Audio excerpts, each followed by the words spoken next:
Ciudades Invisibles.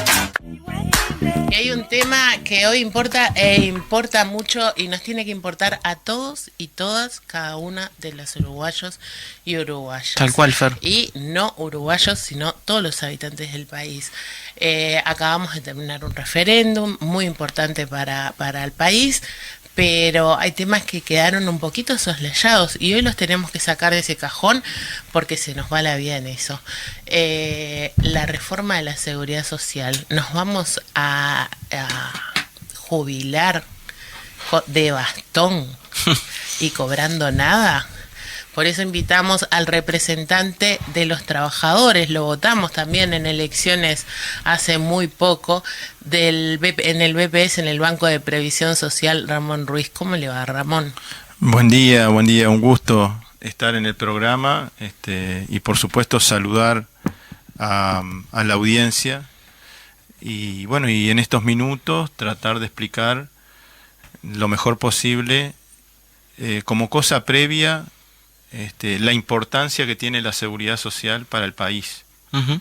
Y bueno, y por supuesto hacer algunas reflexiones sobre la posible reforma de la seguridad social, porque el año pasado funcionó una comisión de expertos, fue una discusión entre técnicos, entre especialistas, no fue un diálogo social. Yo veo que en las últimas horas se habla mucho de dialogar, pero dialogar no es solamente hablar, sino también buscar acuerdos. Escuchar al otro, yo diría que en lugar de diálogo tiene que ser negociación, y cuando uno se sienta alrededor de una mesa a negociar, de repente deja cosas por el camino y acepta otras, hace acuerdos, y lo importante es que esos acuerdos después se transformen en cosas concretas, en avances concretos, ¿no? Vos mencionabas, Ramón, esta cuestión del tiempo, ¿no?, que se viene trabajando. La reforma de la seguridad social es algo que las discusiones vienen, ya no diría de años, empezaron hace más de una década ya acá en nuestro país, pero ahora parece que llegó el momento justamente de apretar el acelerador para poder concretarla, y ahí también por parte del gobierno de turno el mensaje incluso se dejó traslucir en la conferencia de prensa tras el referéndum, fue bastante claro en este sentido. Sí, yo te quiero decir que el equipo de representación de los trabajadores en el BPS este año cumple 30 años. Uh-huh. El 7 de octubre de 1992 comenzó a haber participación social en el BPS. Y este año se cumplen 30 años de ese hito para la seguridad social. Hay un antes y un después de la participación social en el BPS.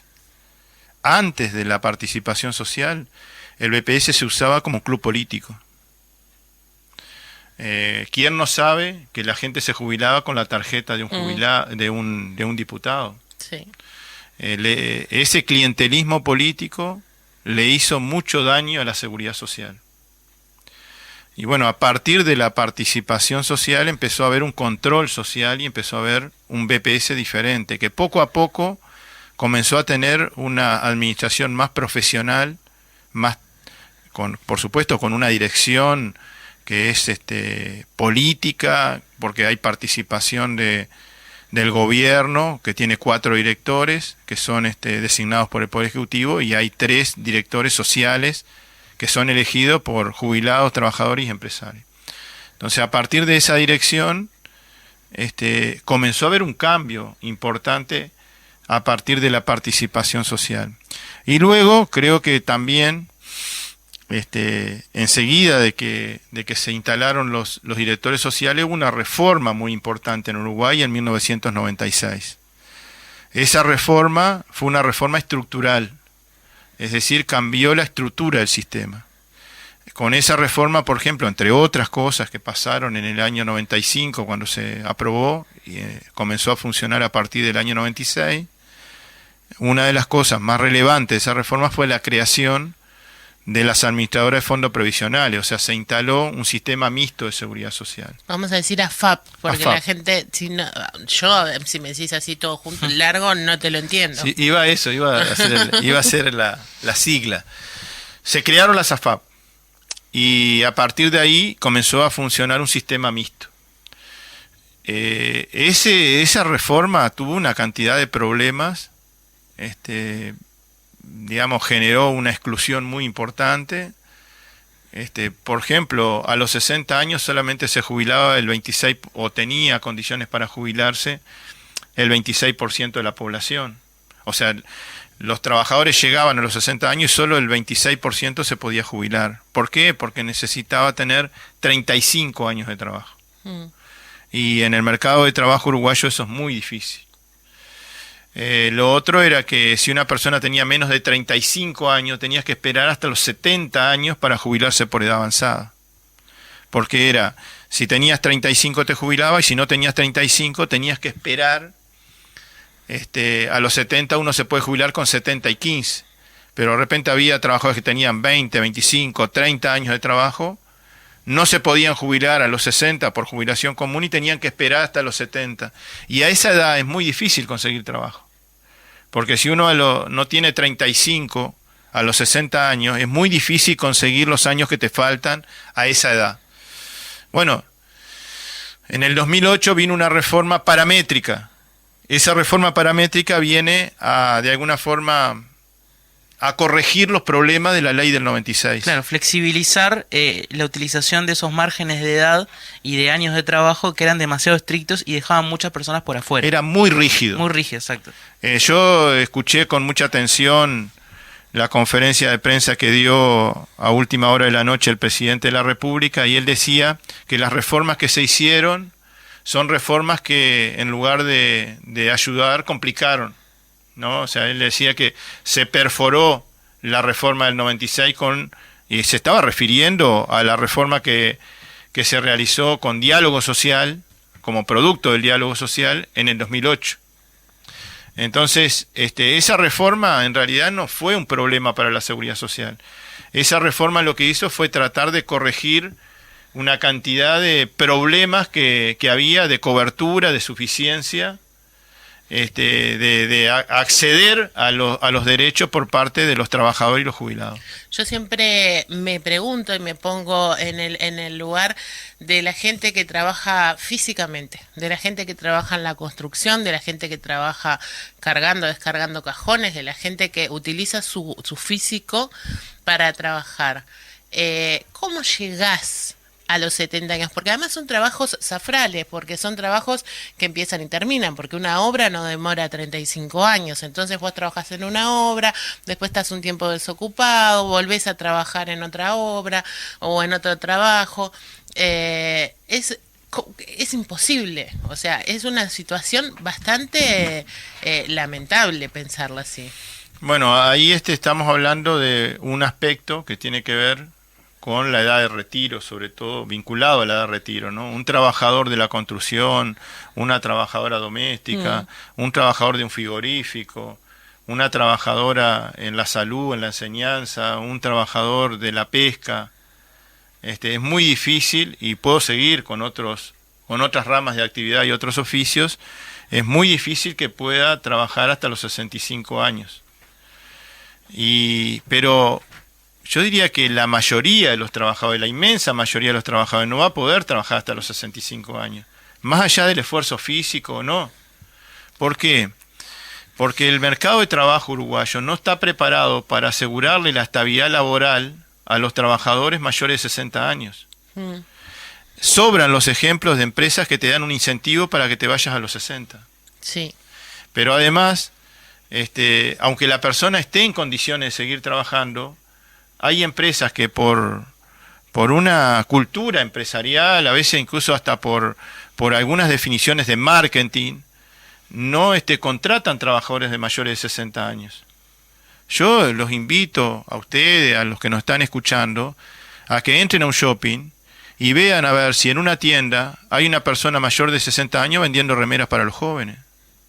Y ese vendedor que quizás a los 60 años tiene experiencia, está en condiciones de seguir trabajando, pero no tiene problemas quizás de salud, porque su trabajo no fue un trabajo donde hizo esfuerzo físico, no trabajó a la intemperie, etcétera, ¿no? Las condiciones de trabajo quizás para un trabajador del comercio que llega a esa edad no está el tema del desgaste, digamos, físico, psíquico, y él quiere seguir trabajando, pero hay una barrera que excluye a los trabajadores del mercado laboral, que los expulsa del mercado laboral por su edad.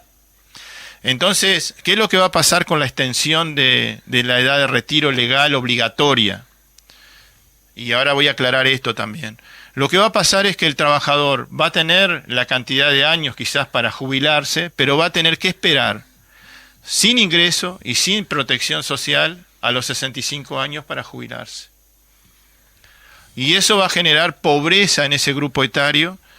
Hoy tenemos una muy buena cobertura de seguridad social para los adultos mayores, pero seguramente va a haber un deterioro importante porque, repito, esos trabajadores no van a tener trabajo, por lo tanto no van a tener ingreso y van a tener que esperar a la edad jubilatoria obligatoria y legal.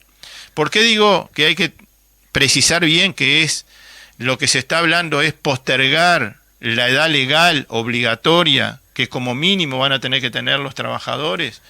Porque hoy, en la realidad, la edad de retiro se posterga, pero el trabajador lo hace voluntariamente.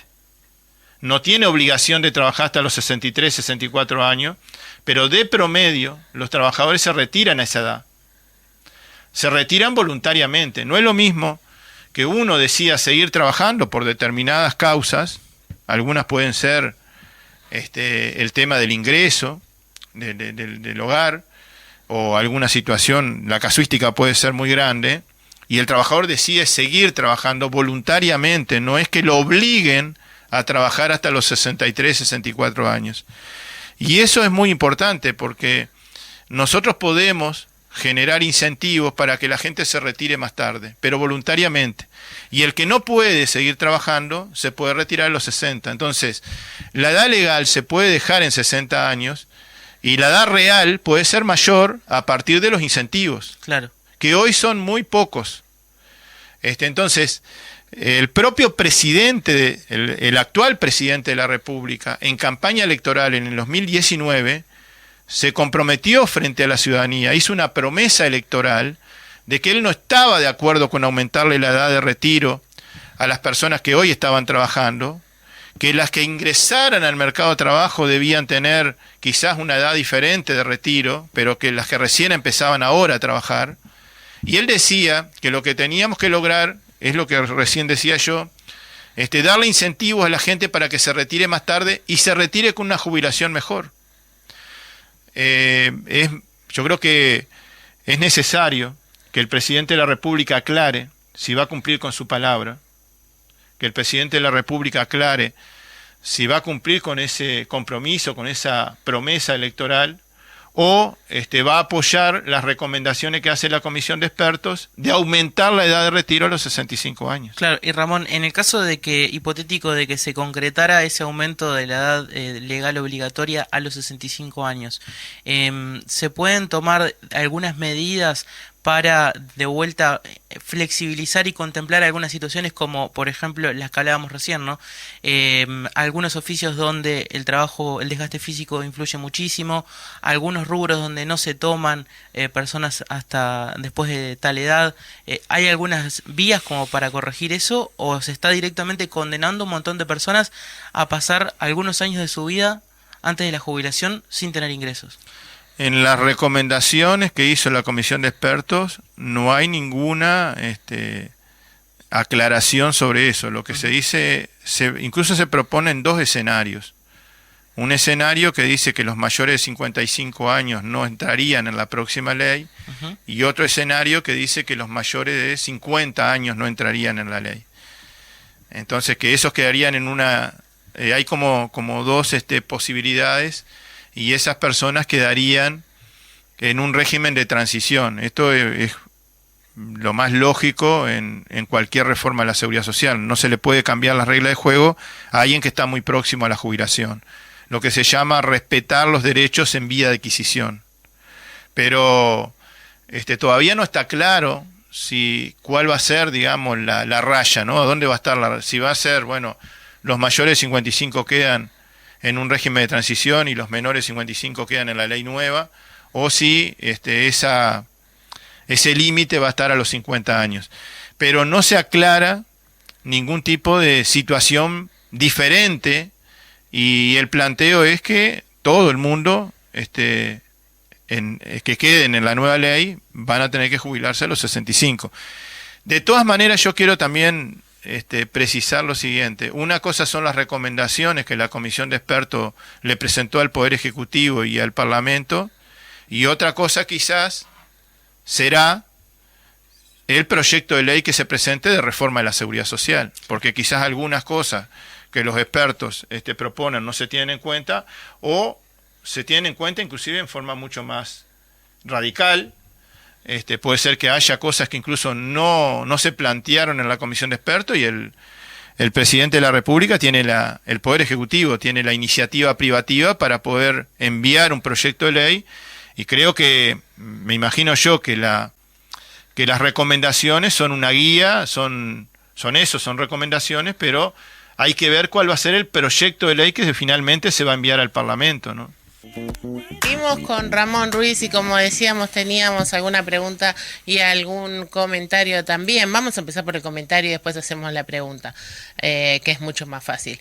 Gustavo dice: el trabajo tendría que solamente estar basado en si la persona puede hacer el trabajo o no, sin importar edad, sexo o discapacidad. Y tenemos una pregunta que dice: que explique Ramón, me gusta eso, que explique Ramón, yo lo voté, que explique Ramón qué beneficios han dejado de dar o han cambiado para los trabajadores en este periodo. Bien, yo creo que no ha habido, digamos, resoluciones del directorio que hayan cambiado condiciones para el acceso o para, digamos, no ha habido retrocesos desde el punto de vista normativo, ¿no? Quizás sí hay algunos cambios de criterios que pasan por lo administrativo, que pasan por algunas cosas que el directorio sí puede resolver. Por ejemplo, hizo ruido en su momento cuando se hizo una adecuación del monto que se reintegraba por los lentes, por los cristales, y luego para compensar esa pérdida, digamos, que hubo de reintegro, se agregó a los beneficios el tema de los armazones, de una partida para los armazones. Sigue todo igual, yo sí necesito medidas de descanso, sigue todo igual, todo eso sí. Hay que hacer el mismo trámite que siempre. Incluso se está trabajando desde hace mucho tiempo, no desde ahora, desde hace mucho tiempo, en tratar de acercar el BPS a la gente, generando cada vez más trámites a través por vía remota, digamos, a través de la web. Por ejemplo, en estas horas estamos difundiendo un nuevo servicio para hacer el trámite de las pensiones por sobrevivencia a través de la página web del BPS. Pero sigo con lo siguiente. Una resolución que sí me parece que fue perjudicial para los trabajadores se tomó en agosto del 2020, que fue un cambio de criterio sobre la fiscalización del BPS. El BPS, cuando hacía una fiscalización, si se daba cuenta o si de alguna manera advertía que lo que le estaban pagando a esa persona no era lo que decía el laudo de esa rama de actividad, el BPS de oficio aplicaba el laudo y sobre ese laudo aplicaba las sanciones, las multas y bueno, todos los intereses, recargos que hubiera que aplicar. El directorio resolvió que eso no era facultad del BPS, que eso era facultad del Ministerio de Trabajo. Entonces el BPS dejó de hacerlo. Es posible que vaya un inspector del BPS y aunque vea que le están pagando menos a una trabajadora o a un trabajador, el BPS va a liquidar todas vamos a suponer las sanciones, la deuda que tenga ese empresario, si encuentra alguna irregularidad, sobre el salario que declara el empresario, no sobre el salario que dice el laudo. Para nosotros el Estado es uno solo, y si el BPS advierte que no se está cumpliendo el laudo, debería de oficio aplicar el laudo y sobre eso aplicar las multas y los recargos. Es como que el Estado se estuviera jugando la mosqueta con sí mismo, escondiéndose la pelotita para no cumplir. Y bueno, ahí, ¿qué ocurre? ¿Qué es lo que nos dicen? Bueno, que el trabajador vaya al Ministerio de Trabajo, al reclamo del Ministerio de Trabajo, que vayan los inspectores del Ministerio de Trabajo, que confirmen eso que el BPS ya de repente puede verlo o lo vio y bueno y va por vía Ministerio de Trabajo, no por el BPS. El BPS tiene que controlar, esto es un poco el argumento, tiene que controlar los temas de seguridad social, el Ministerio tiene que controlar los temas del derecho laboral, digamos. Eso para mí fue un retroceso, porque ese trabajador va a tener que andar cruzando calle de un lado para el otro con mucho tiempo, muchos trámites para definir algo que se podía definir en un solo acto. Y lo otro también que fue un retroceso es que cuando se encuentra alguna irregularidad, sobre todo de gente que está subdeclarada o que no está registrada por todo lo que gana, ¿no?, que es un poco la subdeclaración, el BPS le hace un cálculo. Antes el BPS decía, bueno, si el trabajador recibe 20.000 pesos, eso es lo que recibe líquido. Y además de eso hay que calcular, sobre 15.000 pesos hay que calcular los aportes a la seguridad social. Bueno, ahora se dice, no, ese es el nominal, no es el líquido. Si se le pagó 15.000 pesos, en esos 15.000 pesos estaban los aportes del trabajador, ¿no? Y no es el salario líquido, sino que es el salario nominal. Antes el BPS a esos 15.000 pesos le agregaba los aportes legales para la seguridad social. Eso también fue un cambio importante, porque en esos casos esa persona, ese empleador que evade a la seguridad social, le estamos haciendo precio. Y de alguna forma estamos fomentando también de que otros que cumplían con las obligaciones, con la ley, estén tentados también a hacer lo mismo. Y para mí esos fueron retrocesos muy importantes. En su momento, por supuesto, votamos en contra, lo denunciamos, lo informamos, pero bueno, lo que está vigente hoy es que el BPS no hace de oficio, digamos, la corrección en la historia laboral de un trabajador. Todos sabemos que si un trabajador de la bebida trabaja, hay un laudo que dice cuánto tiene que ganar. Entonces, si hay una inspección y comparamos el laudo con lo que efectivamente está declarado en el BPS, debería haber de oficio una corrección. Pero bueno, eso ya no se hace más y creo que eso fue un cambio que perjudicó a los trabajadores y benefició a los empleadores evasores, ¿no? Claro, todo esto que nos venís comentando también termina confluyendo como una especie de sumidero en lo que es la cuestión de fondo, ¿no?, de la reforma de la seguridad social, que es la financiación. Hay un problema que se empezó a detectar, de que es la sostenibilidad de la financiación de la seguridad social de cara a mediano y largo plazo. ¿Cuáles son las diferentes alternativas que se pueden utilizar? Porque por parte del gobierno se manejan estas herramientas, ¿no?, el incremento de la edad jubilatoria, pero en realidad vemos que hay otros modelos que se utilizan en otros países que van por otros caminos para justamente subsanar, porque esto no es un problema solo de acá, es un problema que ha pasado en muchísimos lados, como sabemos, por el aumento de la esperanza de vida, básicamente sumado a otras cuestiones.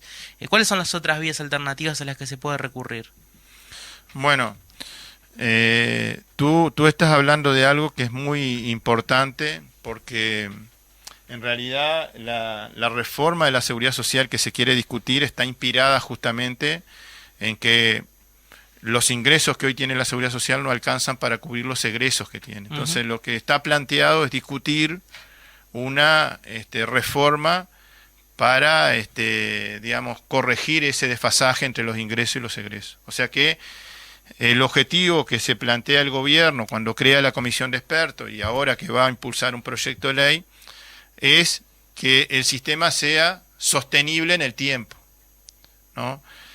Entonces, lo que está planteado como tema importante y de fondo es justamente cómo se financia la seguridad social. Esto de alguna forma se diluye porque no se plantea así claramente, hablando de otros aspectos, por ejemplo, el aumento de la edad de retiro, y no cómo financiamos la seguridad social.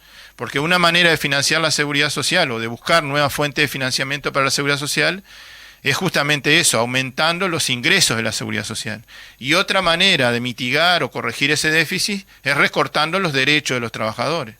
Porque uno tiene dos maneras de corregir un déficit. O aumenta los ingresos o achica los egresos, ¿no? El camino que nosotros vemos que se intenta tomar en las recomendaciones es justamente ver solamente la seguridad social como un gasto. Y la seguridad social no es un gasto, no, es una inversión. Entonces, creo que hay que insistir en que en esa discusión tenemos que ver los aspectos que tienen que ver de cómo generamos más ingresos para la seguridad social, como hacen otros países en el mundo, como tú decías.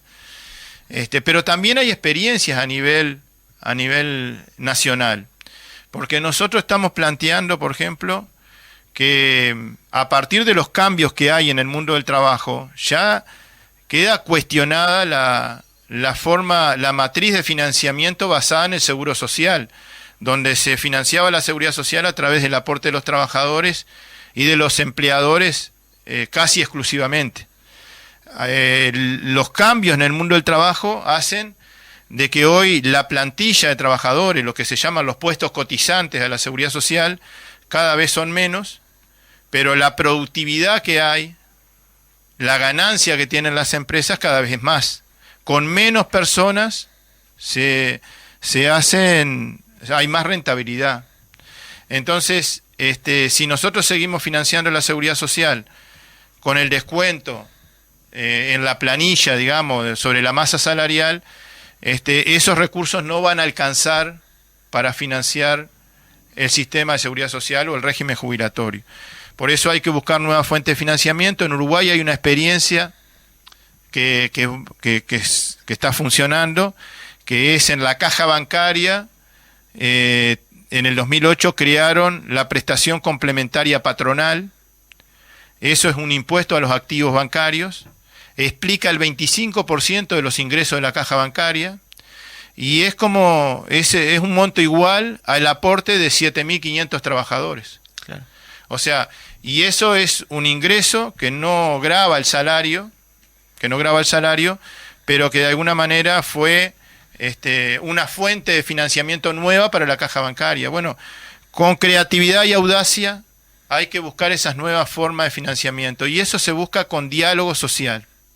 Diálogo social no quiere decir solamente hablar, sino también reunir los máximos consensos sociales y políticos. No se trata de reunir mayorías para aprobar una ley. Se trata de reunir los máximos consensos sociales y políticos. No se trata solamente que los partidos políticos se pongan de acuerdo en el proyecto de ley. Se necesita consensos sociales. Por lo tanto, es muy importante que se entienda esto, porque no hay reforma de la seguridad social sin diálogo y sin consenso. La seguridad social es un derecho humano y tiene que ser considerada una política de Estado. Y eso se logra si hay diálogo y hay consenso. Ramón Ruiz, de parte del directorio del Banco de Previsión Social, te queremos agradecer haber estado en Ciudades Invisibles, estar a todo el equipo que siempre está a disposición. Son temas que a nosotros nos interesan mucho. Hugo Bay, Diego Tacoronte, que estuvo la semana pasada, siempre están dispuestos a estar en Ciudades Invisibles. Te agradecemos esta visita. Bueno, muchísimas gracias a ustedes y estoy a las órdenes. El equipo de representación de los trabajadores está a las órdenes para tener instancias como esta. Tenemos que traer a Clavijo, que es el único que no está ahora. Coordinamos. Perfecto. Muchísimas gracias. Estás escuchando Ciudades Invisibles.